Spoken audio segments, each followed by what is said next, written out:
What's up guys, NepentheZ here and welcome back to another episode of Draft to Glory.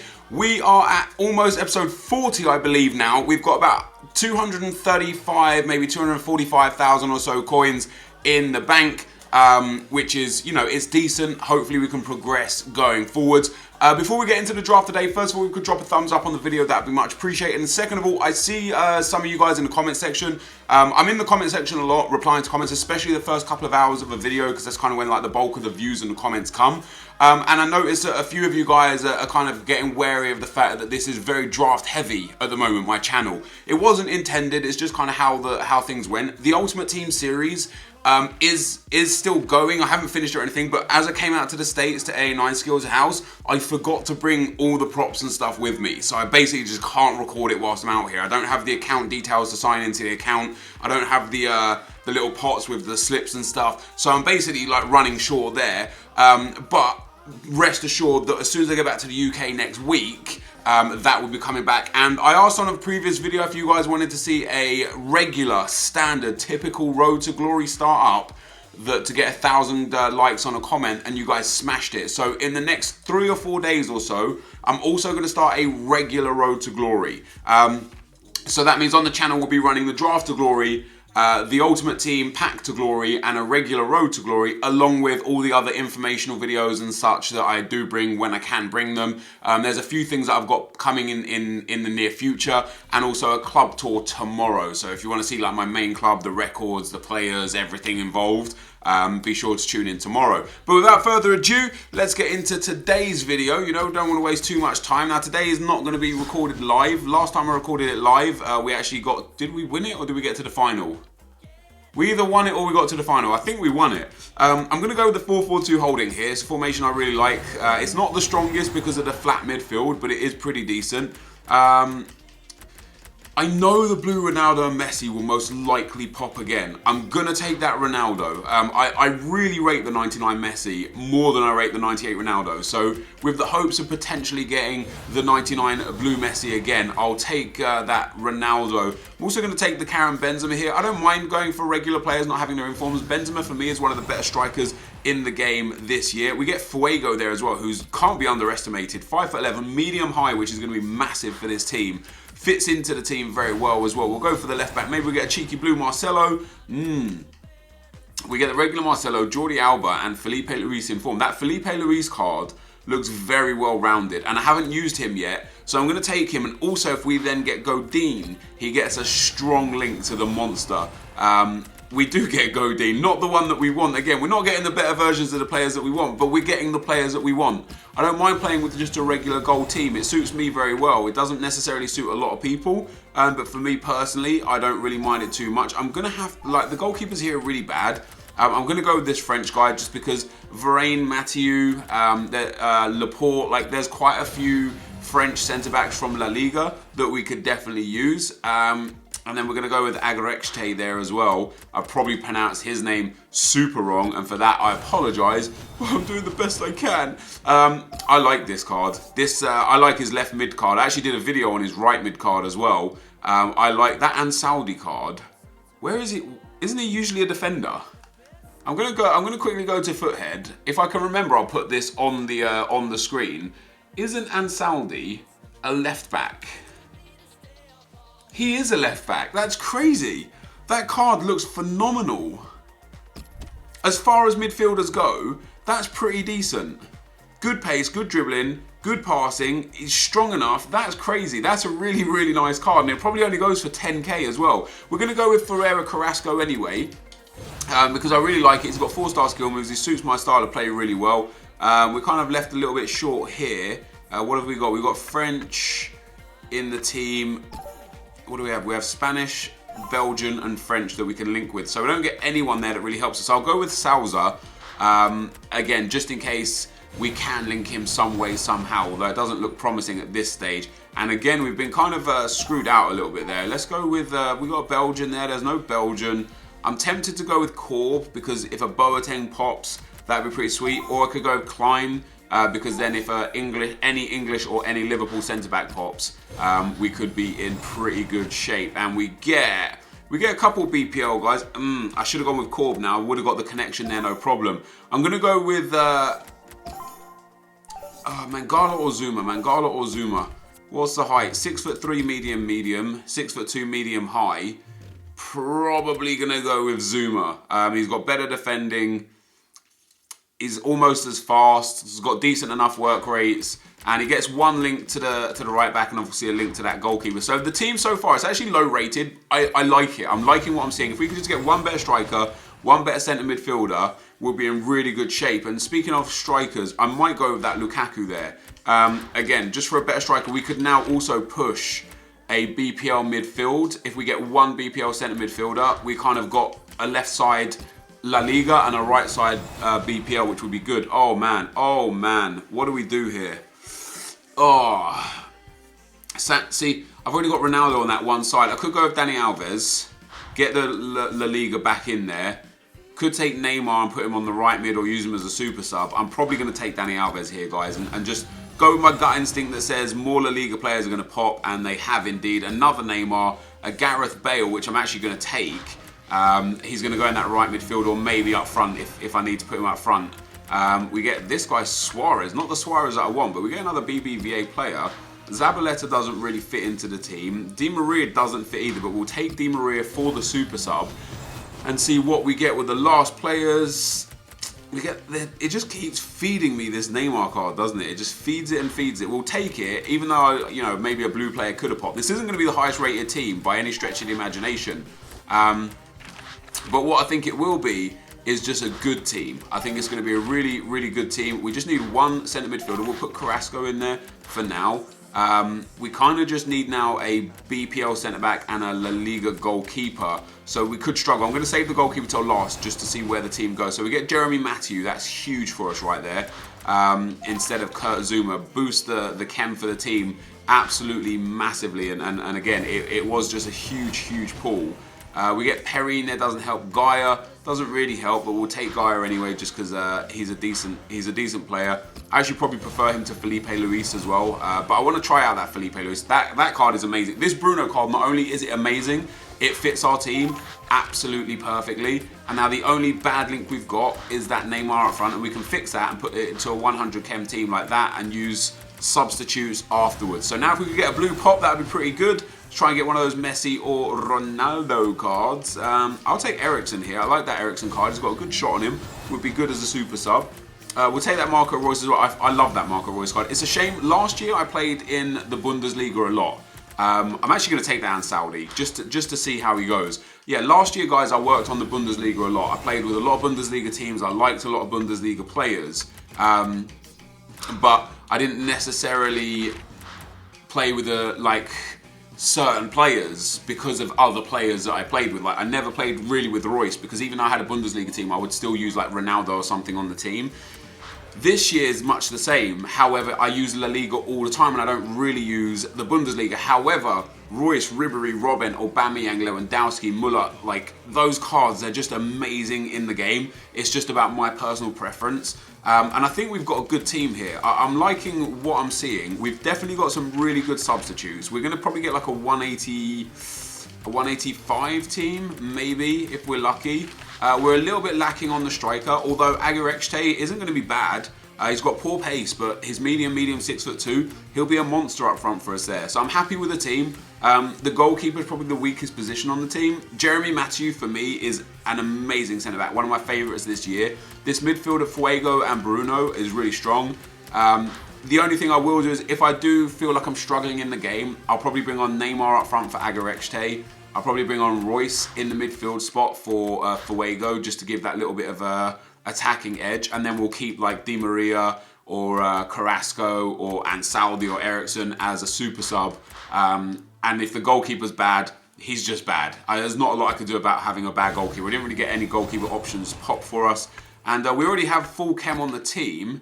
Who's on low chem? So we've got Ronaldo or Bale on 9 chem. So a Spanish, Portuguese or Welsh manager. And we have none of them. We don't have a Spanish, Portuguese or Welsh manager. So we'll go with the silver manager just for the crack. That is the team, guys, that we're going to be going into games with. It's not the most beautiful team. There's no blue card. I didn't even have a blue card pop. We've only got 3 informs in the starting lineup. We've got 2 non-rare golds in the starting lineup. We've got very low-rated players, but this is the sort of team that I'm comfortable playing with. I like these sort of players. It makes me kind of think a bit different on how I play, and hopefully we could take this team and go and win ourselves another draft. Let's go. Okay guys, as we get into the gameplay, the first team we come up against has a 4-5-1 team. Of course, he's got a blue card in the team. Feel very unfortunate that I didn't get any blue cards popped for me. Saying that, I want to talk today about how teams play and how to build teams and why I think that this team has proven to be so good for me. And we start off scoring a banging goal with Javi Fuego there. Lovely little heel-to-heel flick inside the box. And one of the things I want to talk about is picking that Benzema. I know a lot of you guys wouldn't have picked him. I really rate that goal Benzema, and the reason why I rate him, you will see from a lot of the goals that I score with him in today's video. He's just amazing, and the difference between his gold card and his like super inform card isn't really that much. Like, you're not going to notice much of a difference playing with his regular card or playing with his informed versions, any of them, in my experience. And the same could be said for players like Suarez, Ronaldo's, Neymar's, Messi's. You just don't feel a huge difference. Where you feel a huge difference is with players like that informed Bruno. He has such a better card than his regular card that I notice when he's on the ball and how he does different things. Now, what I lacked in this team was a midfield that had skill moves, and it actually benefited me massively. And when I was talking about building a poor team at the start of the video and not having great players, what I actually meant wasn't that it was a poor in the terms of it was going to play badly. I meant it's in poor of the terms that when you look at that team, you see, oh, there's no blues, there's no informs, there's no legends, there's no skill moves, this team's shit. Because that's kind of people's first fault, is to be like, oh, you're missing this, and this, it's shit. Like, but the way the team plays, because of how the team's built, was actually very good. And having Javi Fuego and Bruno in midfield was huge for me for the simple fact that it forced me to play really, really simple FIFA. All you'll see from me in that midfield spot until it either gets to Ronaldo, Bale or Benzema is simple passes. Another goal there I scored with Benzema where I just carved open my opponent. Couple of passes in the midfield.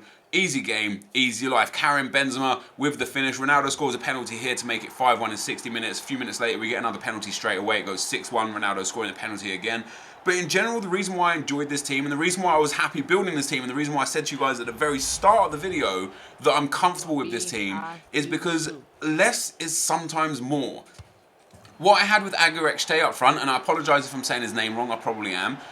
What I had with him up front was just a target man. I can't do much more with that than him. He doesn't have good pace, he doesn't have good dribbling, he doesn't have skill moves, his shooting is good, not great, and I didn't score a single goal with him in the entire tournament. But what he did do was hold the ball up like a boss.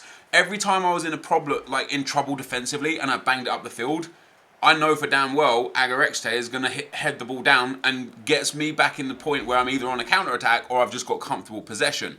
Moving to the next game, we come up against a 4-3-4 team. He's got very nice players, 2 blues in there. Inform Lewandowski, Inform Royce, that best Godin card, Sergio Ramos, Casillas Inform. And you look at this team compared to my team and you think, my God, this guy is going to absolutely smoke me.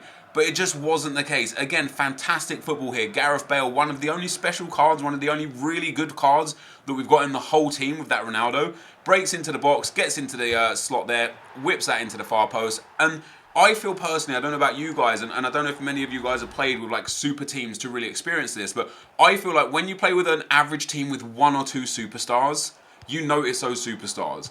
When you play with a superstar team, you're like, everyone is bad. Everyone's not doing the right thing. And that's because your mindset, or at least for me, my mindset changes. If I have Modric, blue Iniesta, blue Pogba, legends, if I have those sort of players in the middle of the park, when I hit the ball with Modric, what do I look to do? I look to do the turn, I think it's called the stop and turn, the spin, a ball roll, a roulette, a rainbow flick, a fancy pass. And it breaks the play down so much more because I'm trying fancy shit that just isn't really relevant to how the game plays. There are times, don't get me wrong, where skill moves are absolutely essential and can be the difference between you scoring a goal and not scoring a goal. But the fact that I've got Fuego and Alves here in this team, not Alves, sorry, Bruno in this team here, I had no opportunity to do anything other than a ball roll or perhaps a heel-to-heel flick or perhaps a roulette. And for me, the roulettes are very exclusive in how they work. Like, you have to be in certain positions. We come up against another good team. Inform Ronaldo, Blue Modric, Lionel Messi, crazy good defense. His midfield is a bit weak, and I did think I could abuse him a little bit there. But this was a very tough game against a very good opponent. And this is actually a game where bringing on someone, because I actually made a sub and brought on Royce late on in this game, and that substitution was imperative. But the build-up play for the first goal, look at it, it's just simple passes. Simple passes, simple passes. Have your Fuego in on the box. Near post OP. It's been a pattern throughout this whole tournament here that I'm shooting in towards the near post because it's just so broken. And having these poor players really helped me up my game. Now, we got to the final of the draft in the last episode. We're into the semi-finals now. We're 1-0 up. Ronaldo down the left-hand side. That's where I felt the skill moves are necessary. Didn't really get anything straight off of that, but because of the cross, the defender made a mistake. Karim Benzema is there yet again. Honestly, his gold card might be my favourite striker in the game. I've played with Suarez, all versions. I played with Ronaldo's, Messi's, Neymar's up front. I played with Bale up front. Nobody in this game finishes, for me, quite like Benzema. And that is, you're going to see another goal in a little while where he just scores an absolute banger. And this is what I was talking about with Royce. Got into the box, stop and turn, gets a space, near post shot again with Marco Reus on his right foot. Falls into the back of the net, keeper had no chance. Just a few seconds later, literally about, 5 in-game minutes or so, 2 in-game minutes, ball gets played up. Enquiries there causing problems in the defence. He didn't actually win the ball or do anything with it. He just caused some problems. That's all he did. Caused some problems in the defence. Won us the ball back. Marco Reus, couple ball rolls. Left foot this time, weak foot. His finish is just so good. It goes into the top left-hand corner, and we go 4-0 to the good. Now, my opponent did get back into the game. I say back into the game. He scored a goal near post for him this time. Again, just to go and show how powerful the near post is. He got the ball, one touch with Neymar, then banged it. Near post OP, goes in the back of the net. 4-1 is the final score here. And we see ourselves into our second consecutive final in Draft to Glory and our third consecutive final on the channel. If you guys remember from yesterday's video, the 2v2 Draft Champions, of course, did win the tournament with A9 skills. The day before the Draft to Glory, we got to the final and we lost. We kind of got battered a little bit in what was a close game, but we just ended up losing. And we move into the final. Now, that was a really tough game for me, and I thought the final could be difficult. And after seeing his team, it's a really well put together team. He's got special Bale, special Ronaldo, blue Dani Alves, the special Buffon, Barzagli, Miranda as midfielders. He's got a great team, he's got a really good team. But what he did as a mistake was he made subs instantly. And as soon as he made subs after like 2 minutes, I kind of just felt like I was going to win the game. Just due to the fact that people that make that subs that early don't understand the power of substitutions late on in the game and how important they can be. And we get a chance here. Benzema into Enquiries. Enquiries can't hold on to the ball. Again, his shoot is just so bad, but he causes Felipe Melo there a few problems winning it back. Fuego into Benzema. Benzema spins around. Bang. Near post OP. 1-0 to me on the stroke of half time. And I'm thinking, I already should have been 2 or 3 goals up by this point, and you'll see the match stats at the end of the game. But this, for me here, is why Benzema is so impressive. He picks the ball up down the left-hand side, evades the first tackle, on the byline, skips past the second tackle, smashes that one into the near post, off the crossbar, in under the net and over the keeper, and we go 2-0 up. And I really should have been 4, 5, 6 goals up against this guy in the final, but we did the job, we got the business done, and the keeper had no chance. And Karim Benzema, I think he scored about 8 or 9 goals in the 4 games that we played here, which is a brilliant return from a guy who costs like 20k in Ultimate Team. He's amazing. So we end up winning the game 2-0, which means we are the draft champions yet again. And as you can see there, Benzema got man of the match. I only made subs in the semi-final. I never made a single substitution in the rest of the tournament. Bringing that Royce and Neymar on in the semi-final was the only thing I did the entire tournament. This team won it pretty much by itself, and you'll see by the match stats here just before going into the packs that I dominated that guy in the final. He was a decent enough player, just not quite good enough to beat me, unfortunately. And there you see it, absolutely dominant performance from me. Shots from all over the place, should have scored more, but let's go and see what we can get in the packs if we can pull a good player. Okay guys, so we ended up winning the draft. I did say to you guys that this is the sort of team that I'm comfortable with. It's not like the most amazing players, but it just makes me play a different way to when I have the amazing players. Like when I have the blue Messis and the Ronaldos and the Neymars, I tried tricks and skills and flicks and fancy goals, and it's just not necessary. When you have players like Benzema and Agarechte with like Fuego and Bruno, you just play simple football, and you saw the goals I scored here, guys, on the way through to winning the tournament. Some really nice goals, especially that Benzema card. We ended up winning 6-2, 4-0, 4-1 and 2-0 in the final. Funnily enough, the semi-final was probably the most difficult game until I brought Royce on. It was a really tight game, and the guy just collapsed after I brought Royce on. Royce scored a couple of really nice goals, and he fell apart. But that's a really nice win, and hopefully we can get something that's going to improve our coin value there. We get 2 mega packs and a premium gold player pack. No, sorry, a premium gold pack. But those 2 mega packs are big. They've got so many items in it that I am 100% gonna make profit here. And we get in the first pack, we get Hamsich there.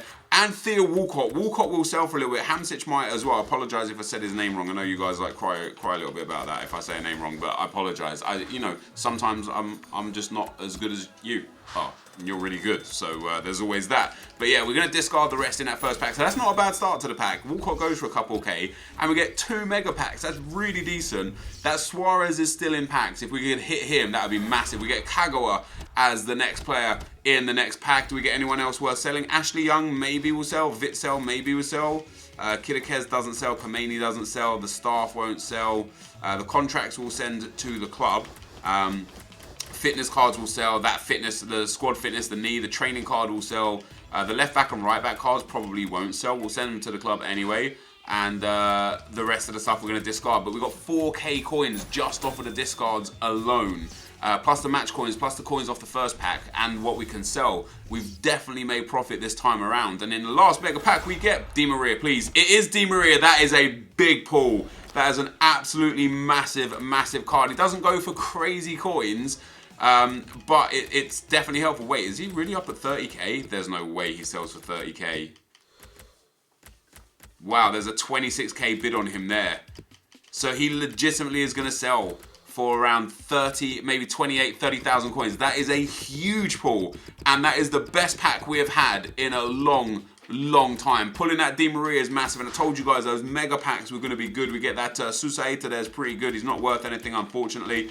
A load more contracts and fitness cards, healing cards, position modifiers, the French Manager League. We can sell all of that on, no problem at all. And some staff and players that we're just going to discard there. But overall, guys, that was an absolutely brilliant draft. Probably the best episode we've had in a long time. We drafted a poor team with no blues popping. We won the draft with ease. We got a really good prize, and then we got good things in our packs. Everything about today's episode just seemed to come together, which is brilliant. So if you guys did enjoy this video, drop a thumbs up. Hopefully you did enjoy it, and I appreciate all the support you continue to give to the channel, especially with the Draft to Glory. Thank you guys for watching, and I'll see you next time. I'm out. Peace.